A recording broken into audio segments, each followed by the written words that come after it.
And good afternoon. My name is Ryan Belmore. It is Tuesday, February 7th, and just after 1 p.m. And sometimes my friend, I haven't bought him lunch in a while, so I think It's a while, it's been a little bit. So we haven't gone over to poor judgment, but we will get there soon. Maybe we'll bring our guests. That would be a good thing. Lunch. So we are One talking of my favorite places.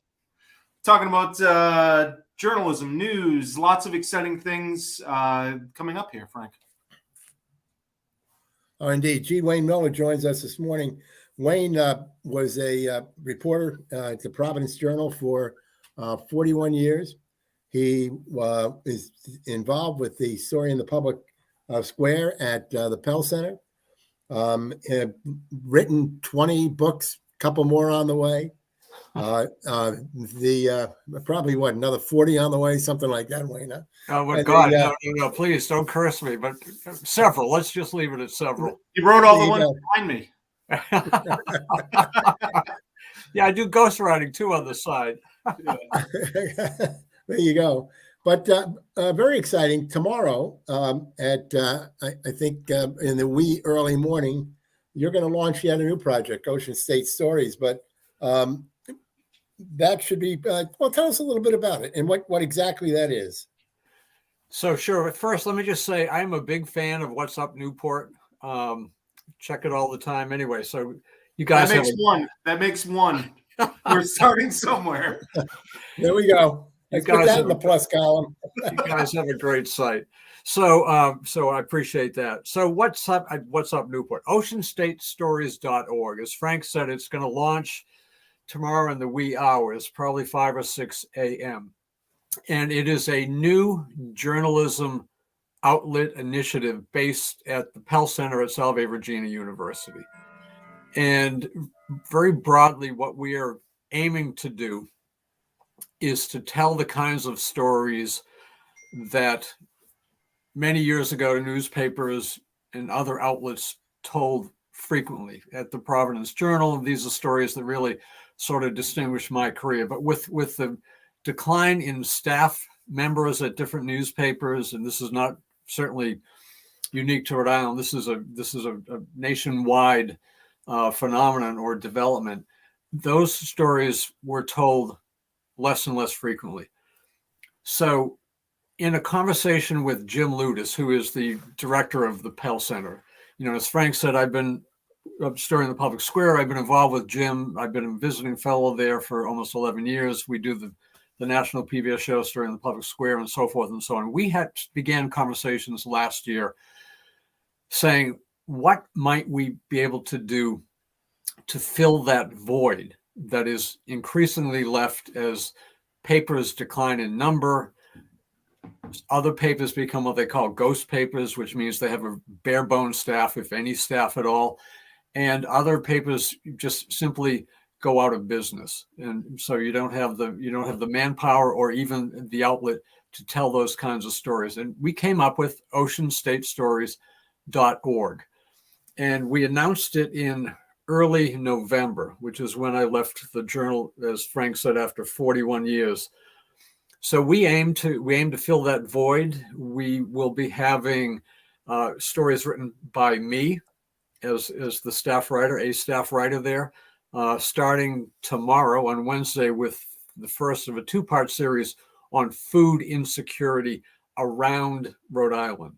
And we've been very diligent and clear that we want to tell stories that involve all of Rhode Island, not simply, one community or one neighborhood or one city or one region. This is a site to tell stories of Rhode Island and Rhode Islanders, wherever they may be. Part 2, I would note, has a Newport angle, and part 2 will be published a week from Wednesday. So we're also going to be using freelance writers, which is something I'm very pleased with. We are now recruiting freelance writers. We will pay them for their efforts, and unlike some sites that do not. So we'll be paying our freelancers. I'll be mentoring young freelancers, including, we're hoping, some students at the University of Rhode Island and other schools as well.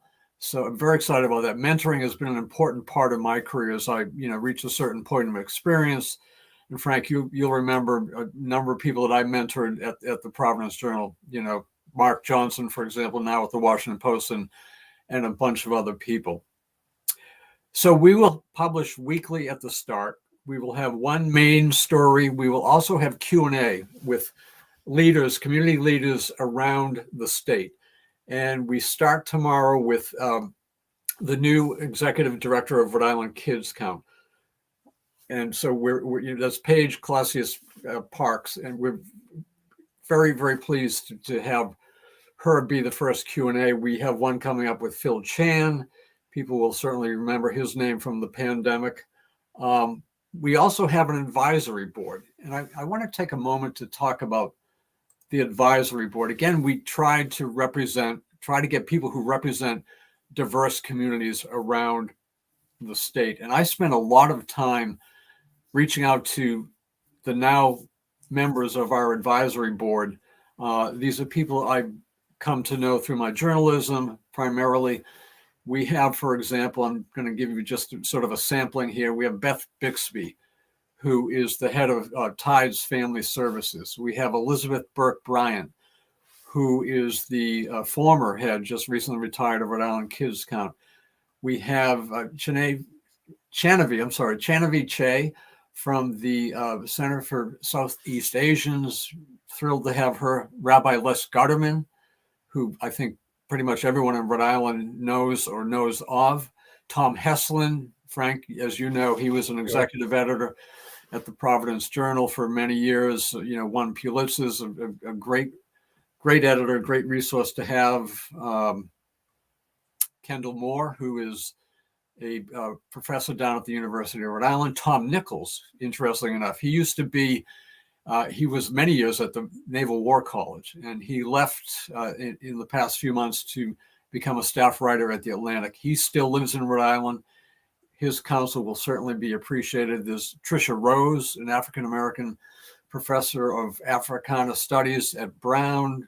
Sussy Santana, who is a well-known member of the Latina community. Lorenz Spears, who is the head of the Tomahawk Museum. And Padma Venkatraman, who is a best-selling author, originally from India. She lives now in Rhode Island. And there are a few others as well. So that gives you a sample of the kinds of people, or the people, really, who are going to guide us and advise us as we move forward here. And we're thrilled to have them. So that really is, a quick overview of what oceanstatestories.org is. And I'm hoping people will check it out tomorrow. We want to hear from people too.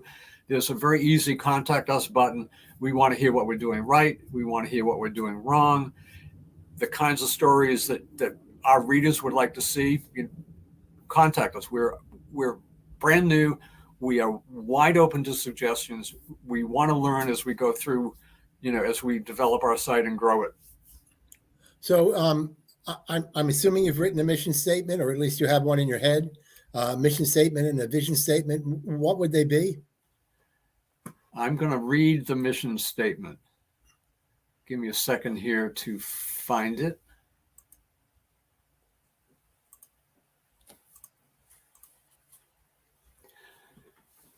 And this will be on the site. So let me read it, and I will right now. So our mission statement: Ocean State Stories is a new media outlet from Salve Regina University's Pell Center, serving all of Rhode Island and the many diverse communities that comprise our state. Publishing weekly at the outset, we bring long-form journalism on issues of importance to our statewide audiences in both English and in Spanish. We are nonprofit, and all of our content is free. Our focus is long-form journalism about issues that often are neglected or underreported. Stories that explore healthcare, education, public policy, socioeconomic and racial disparities and injustices, domestic violence, food and housing insecurities, the environment, ageism, suicide prevention, mental health, veterans affairs, and developmental and intellectual disabilities, among others. They will be told, the stories, that is, will be told with data, expert input, and most importantly, the personal experiences of Rhode Island. Wayne, this is all in written form, or will there be audio and video? Good question, Frank. To start, it's going to be text and photography, still images. Our plan is to relatively soon start to add audio and video components as well. So that is definitely in our planning. I think it's worth noting here too, we offer content free to print partners so that we can even broaden our reach. And I'm very delighted to announce that we already have 3 print partners who will be carrying our content in their weekly newspapers. And those are Beacon Communications publications, the Warwick Herald, the Cranston Herald, the Warwick Beacon, right. Sorry, the Cranston Herald, and the Johnston Sunrise. And those are all from Beacon Communications. Publisher and editor there is John Howell. And in fact, later this afternoon, I'll be going down to see John again and take a look at the layout, and thrilled to have him. And we're working on other print partners as well. Nothing to announce at this point, but I'm confident we will have more. Well, John is an old friend, so when you see him, tell him I said hello. I will, Frank. He's a great guy. When I was in the Warwick office of the Journal, and then later the bureau manager, John was there all the time. I've never seen anybody who he was publisher, but he just couldn't give up the writing and editing end of it, and did a great job over time. Yeah, no, and he still writes and edits. He does a weekly column. He covers meetings. He does photography. And I'll tell you, walking into Beacon Communications here in Warwick, it's like walking into an old-fashioned newsroom. Right. I mean, it's just it really brought me back in many ways. It brings me back every time I go in there. And as you said, John is just nobody better in terms of journalists here in Rhode Island. One other point that I need to make is people may be wondering, okay, so our content is free. We're offering it free to our print partners. We don't have any ads. So how do we do this? And we do this with the generous support of organizations and individuals. And I'll name some of the early ones, and we'll be getting more as time goes on, knock on wood. The Rhode Island Foundation is supporting us. Alan Hassenfeld, who is the chairman and CEO of Hasbro for many years and is the grandson of one of the founders, somebody who's been in 2 of my books, Kid Number 1 and Toy Wars. Al and Jerry Varecchia.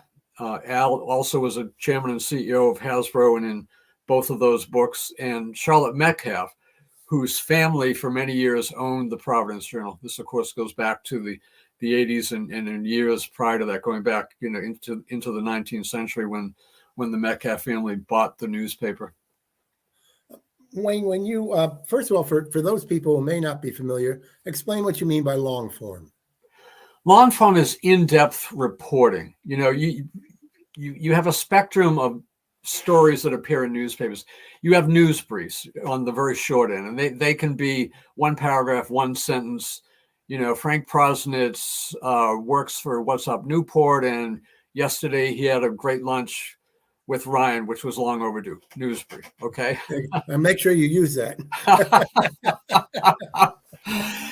On the other end are the kinds of stories that you see in the New York Times frequently, in the Washington Post, and you'll see on oceanstatestories.org, which run much longer.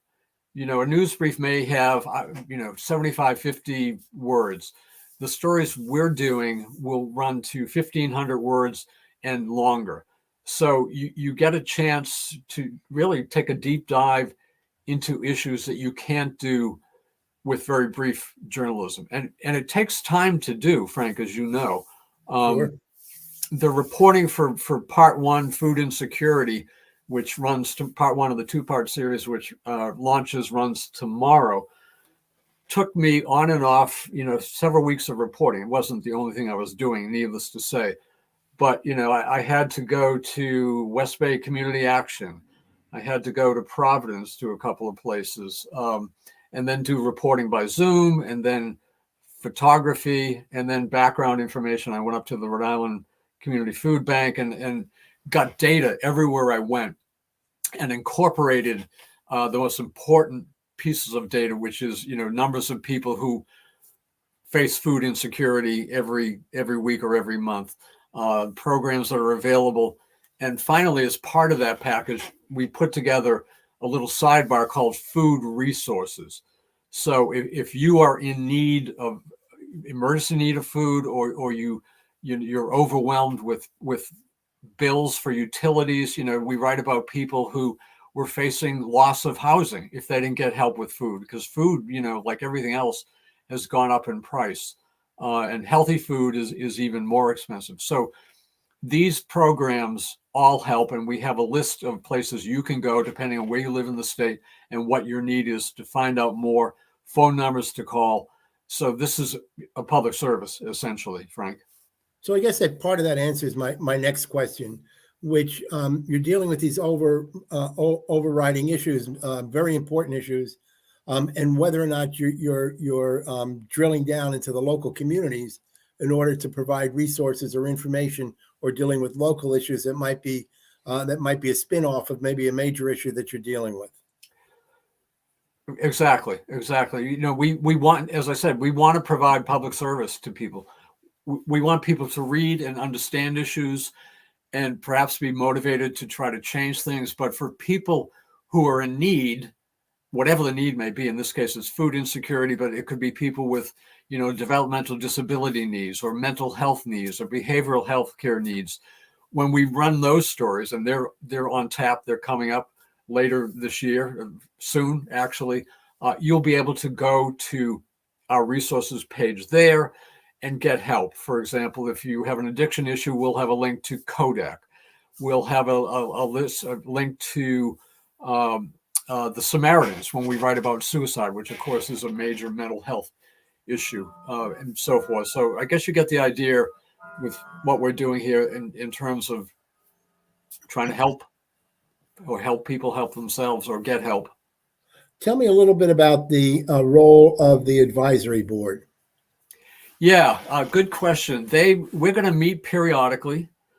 We don't have a set schedule. The people I mentioned are incredibly busy. I'll give you an example. Loren Spears, who runs the Tomaquag Museum. I know her well. Yeah, she's one of the great people of the state. She's a Native American, obviously, and she is building a new Tomaquag Museum on land given to them by the University of Rhode Island. That's a huge, huge effort. It's consuming a lot of her time, in addition to all of her other responsibilities as head of Tomaquag, as a historian and educator, and so forth. So she wouldn't be able to come to a meeting, let's say if we had meetings every month, but she'll come when she can. We haven't set a schedule, but also important, as we move through this, as we write stories, someone on our staff may need some guidance from people, and they will be available to answer our questions, by email or by phone, and they'll be happy to do that because they're on our board. So we'll be able to pick up the phone, as I said, shoot an email, and say to Beth, for example, we've got an issue here with, housing teenagers. What do you think we ought to do? Who should we go to? What are our reasons? Who should we interview? And so forth and so on. So I was talking with Terry Schwadron a few weeks ago. Yeah. Former journal reporter, eventually a senior editor at the Times, deputy managing editor of the LA Times. And we talked about, the subject was evolution of journalism. And one of the observations he made was the reader was changing, that many readers now or viewers were being drawn to those outlets that only represented their viewpoint, and therefore were not as open as maybe readers of the past. I wonder, and I'm wondering how you think the long form holds up when so much of the readership is now dealing with Twitter and Facebook, and they know a few hundred words, but they don't necessarily know 1,500. Well, another excellent question, Frank. I would know we will have social media channels. We have a Facebook page. We'll have a Twitter page, an Instagram page. So we'll put our content there, or links to our content there. But you're right. we live in an age where people get information in nuggets, in short bursts. People have, preconceived opinions. And then, of course, there's the whole role of disinformation and misinformation, which is a separate topic. Huge. So we'll be competing in that arena, is the best I can say, and we'll find out. We're hoping that, given the fact that we're going to include as many diverse Rhode Islanders, and when I say diverse, we're nonpartisan, but when I say diverse, and if we're out to speak politically, people on the left, people on the right, people in the middle, we're going to include them as we deem fit in our stories. This is not going to be entirely, a certain cause or a certain group.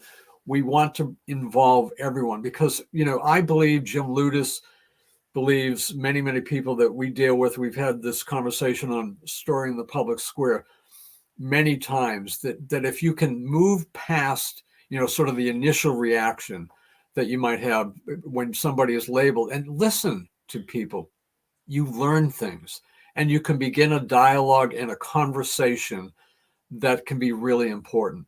We have people on the right on Story in the Public Square deliberately for that very reason. We have a couple that were scheduled who are right-leaning, who we're going to be taping soon.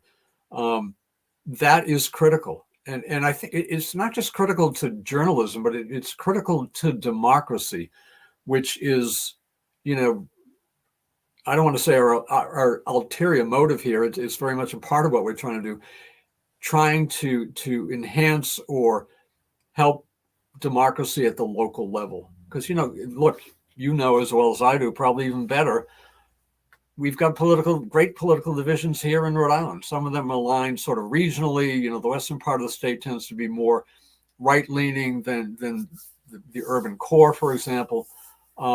So we're dealing with that issue here in Rhode Island. And I'm just hoping, again, I'm going to knock on wood. You can hear it. There's the knock on wood, that we can be a part of that solution, starting with listening, and then from listening, telling the stories. There's a piece of this, and I look at all serious journalism, an opportunity or a challenge to re-educate the reader, the listener, the viewer, to be a little bit more thoughtful about what they are reading, what they're viewing, and also to be more diverse. I've often believed people have needed to read at least 3 newspapers, one on the right, one on the left, one in the middle, and then you go make your own decision. I wouldn't use the term re-educate. That there's sort of a dogmatic tone to that isn't what we're about. But I would hope that people will check us out tomorrow and see what we're up to and come back. And over the course of time, give us 2, 3, 4, 5, 6 weeks, a couple of months, see what we're doing, and see if it's to your liking and is helping you in any way, or absorbing you in any way, or even, I guess here we could even use the term, even educating you in some way. And, again, we want to hear feedback from everyone. If you like us, let us know. If you don't, let us know. What can we do better? What stories we haven't told or we should tell? I will personally answer all of these emails, and it's very easy to reach us with our contact button as noted. Wayne, I'm presuming that you would encourage individuals to not rely upon one particular news outlet or information outlet, but to be open to multiple different sources in order to get different views from different positions, different priorities, all of that being important. And bottom line is helping us get through each day a little bit better. Totally agree. I think you need to read a diverse representation of media. National newspapers are important. There are certain magazines that are important, and there are certain websites. But yes, to be what I would call, quote unquote, a good citizen, you need to have many points of view represented and read and draw conclusions from that. You cannot you know, I hate this word, but I'm going to use it anyway. You can't live in a silo. Too many of us live in silos, whether they're political silos or other types of silos. You know, the common good is important. The commonwealth is important. This is what we are as America.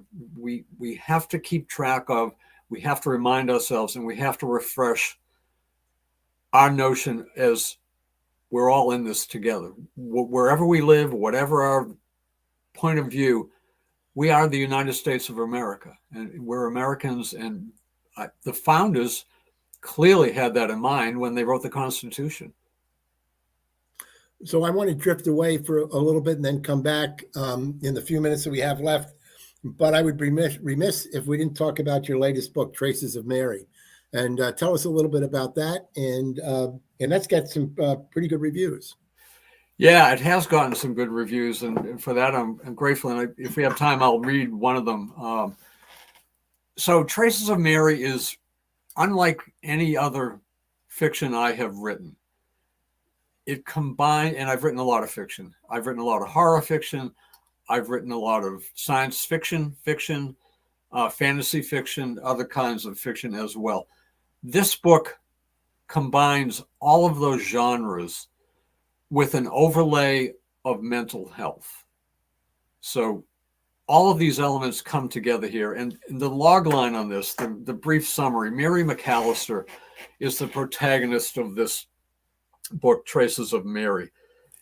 She had a difficult childhood. There was a horrible traumatic event that happened when she was a kid that she has dealt with in terms of trauma, PTSD. But she has managed, despite that, and despite other things thrown in her way, she's managed to make a success out of her life. She has 2 children. One of them, in the course of the book, dies. And when that happens, it sends her into another place. What do I mean by another place? Well, that's part of what the plot is about. Did this event, the death of her daughter, did that cause her to become, or did it prompt underlying issues to become extremely mentally ill? In other words, is she really sick and really needs help in that regard? Or, as she comes to believe, as she's going through what might be called depression or anxiety, or really, you kind of name it, or does she, as she believes, think that she is possessed by an evil force from a distant universe, and that she is in fact in competition with her son, who she comes to believe, or did it really happen? Is she really possessed? She comes to believe is a force of good from the same parallel universe. And these 2 forces have been, over time, in conflict with one another. They have brought their war to Earth, and it will be waged between mother and son. If in fact she's possessed, or maybe it's just something that she's experiencing in the depths of her mental illness. That question plays out over the course of the book. As many events happen, some of them are quite unfortunate. The ending, not going to give it away. The ending, however, I think people will like. I think it, we get a good ending. Yep, there's the phone. No, that's not paying attention to it. Just let it ring in the background. So the title, Mary McAllister, obviously that's where the Mary comes from in the title. The Traces comes from a point when she is institutionalized at a psychiatric facility in Maine, and it comes when, in a session with her therapist and psychiatrist, when she wonders, is there even a trace of me left? Again, a two-edged sword there, a trace of me, meaning has the Mary McAllister that used to exist now possessed by this evil force, or the Mary McAllister who is not well, extremely not well, gone, or what used to be, what I knew as Mary, me, gone. So that's, again, I'd love to give away the ending. I will say that you will not be displeased. You'll like it. It's a quote unquote happy ending, but it follows a sort of torturous route to get there. Torturous, not in the writing, please. That's not what I mean. It's a long journey through many places in Rhode Island. We have, this is a parallel to Rocky Point Park, where a horrible incident takes place. It's partly set in Boston, and it's partly set in Maine, in Blue Hill, which was the book before Traces of Mary, Blue Hill. You can see that I like Blue Hill, Maine, and I do. It's one of my favorite places. So that's you were going to read a review. Oh, right.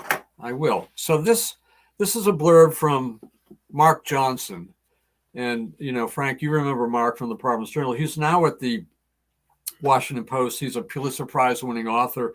He's written fiction of his own, very good fiction as well. But here's what he wrote. This big-hearted novel follows an enduring 11-year-old boy who must navigate his mother's harsh reality of poverty, grief, and mental illness.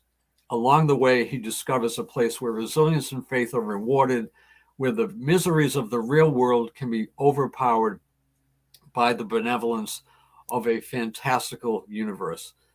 And let me read one more blurb, because I was so thrilled to get this. John Land, who is a Rhode Island resident, USA Today best-selling author. He's a great, great author. He wrote, and I quote, "Traces of Mary is a bold, bracing, blisteringly original hybrid tale that reads like Stephen King on steroids. G. Wayne Miller has penned a wild, psychedelic mind-bender of a book that challenges our sensibilities, even as it hops across multiple genres with skill and aplomb. Call it horror, science fiction, mystery thriller, or anything else you want, so long as you call it your next must read." And I'm telling you, that I was so thrilled and honored that John wrote that. What's next? Well, what's next? Coming out later this year from Crossroad Press, who published these two books and many other of my books, is a novel that examines in novelistic form the state of media in America today, and is called Unfit to Print, a Modern Media Satire.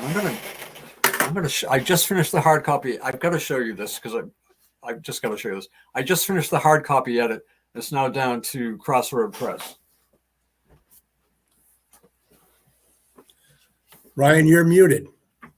I often am, Frank. That's what your wife likes it that way. Yes. She keeps my mic off. So this is Unfit to Print. The last hard copy edit was the third hard copy edit I did. Obviously, I did editing in Word, and as you can see, let me. I don't even know what page this is, but it's got a lot of red, so I'm going to show it to you. So this is what you go through. You take the red pen out and you strike the purple prose, and you try to, and I'm telling you, every time I've done this on every book, and I do it on every book, it gets better. At least I think it gets better. I cut so much purple prose and bad verbiage from this book in this hard copy edit that I'm glad I took the time. It takes a lot of time to do it. And I'm sure that David Wilson, who is the publisher of Crossroad Press, is going to agree. He's currently reading it now. How many times do you think you'll read one of your books by going through that process? Oh, God. 3, 4, 5. I'm working on another book, or I will soon get back to it, that I've been writing literally, and I'm not making this up, for 20 years. I've been writing this book for 20 years. And how many times have I read it? I mean, I can't even tell you. And it's painful at times to read and keep reading. And I hope to finish that this year, if not this year, next year. You got to do the hard work. You got to do the work. Unfortunately, as much as imagination and creativity fuel us, and are things that are our passions. There's discipline and hard work involved in this. And, you know, I say that to people who are interested in writing, young people who are coming up. You know, you got to be committed to doing it. You have to have a passion for it. And, you know, I've had a passion for writing since I was a kid. Do you ever find when you start to reread a piece for editing that you decide to go off in an entirely different direction? Almost always. and this book was a good example. You know, I did the first edit of Unfit to Print, well, the first draft rather. I finished that about a year ago. Believe it or not, about a year ago. It might even have been a little longer than a year ago. Finished the first draft, read it, and immediately had more ideas. And as the last year progressed, I had more and more ideas that stem from reading it, also stem from current events, because again, it's a novelistic depiction of what's happening in real life media in America today. So I always got new ideas. And the flip side of that is the bad ideas that were in the first draft or the second draft, the bad ideas got the boot. I cut 10,000 words from this in my final edit. So, you know, where's the applause? Like 10,000 words. Applause, you got it. Thank you. You know, I'm kidding. So, as we speak, you know, Ryan mentioned it early before we got on. As we speak, yet a new newspaper has evolved. Ralph Nader, small town newspaper. Wow. At the age of 88, he's becoming a publisher. Wow, God bless him. Well, you know, look, this is where things are headed, I think. You know, you guys are in the forefront of where we're going with media. There are other, you know, organizations and outlets like Ocean State Stories. Some of them have inspired us. I've talked, you know, Vermont Digger, for example, which is now this big, great. I know them very well. They're great people. Yeah. And, you know, I was connected to them, and they cover the entire state of Vermont. And they've got a multi-million-dollar budget. They've got many staff members. They really do it all. I was connected to them. When I mean them, the head of their board and their editor-in-chief, by Charlotte Metcalf, who lives in Vermont and has long been a supporter of Vermont Digger. So I've been on calls with them and learned from them.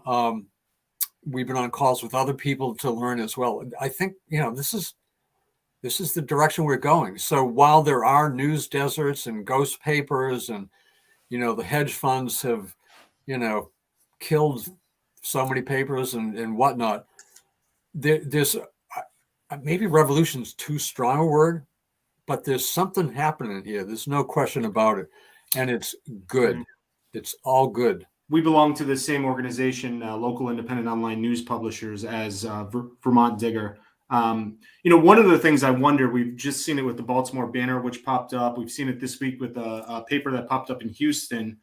You know, these organizations are getting started with $2 million, $5 million, $10 million in grant funds. And we're an old publisher at this point in the online world. We're 11. We'll be 12 soon. You know, a lot of us smaller guys wonder, you know, are you putting the kind of chicken before the egg or the cart before the horse or whatever you want to say? Because don't you think you need to go get that reader support before you could spend the money? You could spend money on any project you want all day, but, you know, isn't the reader support more valuable sometimes than the $2 million? You know, it's that balance. Yeah. Well, there's no question it's a balance. I would say this: to start, you need the financial support to even get out of the gate. To keep going, there's no question you need reader support. I mean, if you spend a lot of money and nobody's reading you, then what have you done? You've spent a lot of money. Yeah. So, and that certainly is not where we think we're headed, where we want to head, and where we will do everything in our power to make sure we don't head. And which, again, is why our reader feedback is so critical to us. You know, get in touch with us, please, please, please.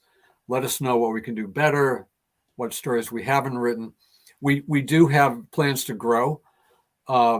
both in terms of staff and in terms of adding audio and video to our site. I was on a call with University of Rhode Island professors recently, and they made the point, as actually Vermont did too, that audio and video is a critical piece of what you're doing. I mean, you guys certainly know that and have known that right from the start. So that's where we're headed. But I'm putting my heart and soul into this. Jim Ludis is, the staff at the Pell Center, the Salve Regina web team. All of us are putting everything we have or can into this, and let's hope we don't have any tech glitches tomorrow, but we won't, I'm sure, because we have a good web team. 5 a.m. tomorrow? I think we're going to post at 5 or 6 a.m. tomorrow. Yeah, we're going to go live. If you go there now, there's a placeholder that says, check back on February 8th. But the whole thing will be up tomorrow morning. And I would especially like to hear from you guys. And, feel free to link to whatever content on your site that we have on ours. Be happy. Obviously, you can do that anyway, but would love to have you involved too. Wayne, thank you much. Thanks, Frank. We're obviously going to talk along the way. And good luck with this. It's Ocean State Stories. And the website again? OceanStateStories.org. Wayne, I'm actually going to keep you for a minute here as speaking of tech issues, my mouse just disconnected and I just can't get us out of this. So while I try to do that, Rhode Island is certainly no news desert. State's newsrooms, I want to make sure I get that right, is also making their entrance into Rhode Island. Rhode Island has more. I would love for somebody to do this study of just how much media there is per capita. If you look at the weekly newspapers, monthly, the print magazines, the onlines, there's a lot of media, but oftentimes we're all chasing and telling the same story. True. And my ambition is not to be chasing the same stories, to do stories that are underreported currently. I want to give a shout out to my former colleagues at the Providence Journal. They are doing a fantastic job, and they deserve all kinds of credit. So under a lot of pressure. Yeah. But they're doing fabulous work. I of course still read the Journal every day, but we are hoping that we are going to offer something that other people don't have, and that will be the reason to come back. Well, one of the reasons I was bringing that up is also I think Rhode Islanders, all of these media options wouldn't be here if Rhode Islanders weren't supporting them and reading them. So I think that's a good place to start for any new publication. Yeah, no, there's no question that's true. We're a pretty news immersed state, from Burrowville, where I lived for many years, to Newport, where I work now, to Westerly, and all points in between. And extremely important. We the media as a watchdog over government and over what happens is sometimes it's tragic when it's not there, and sometimes it's exceedingly helpful when it is. And just hopeful that we can continue to carry on, continue to ask the questions. Yes, amen.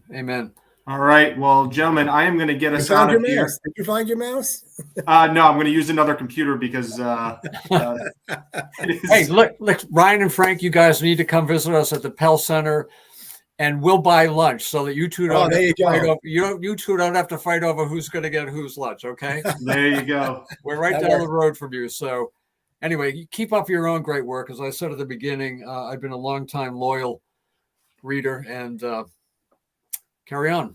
Have a great day. Good luck with the Ocean State Stories. Thank you. It looks like you're going to be delving into a lot of issues that are so important to so many people. Well, I think we are. Thanks, Frank. See you soon. Thank you, Wayne. Bye-bye. Take care.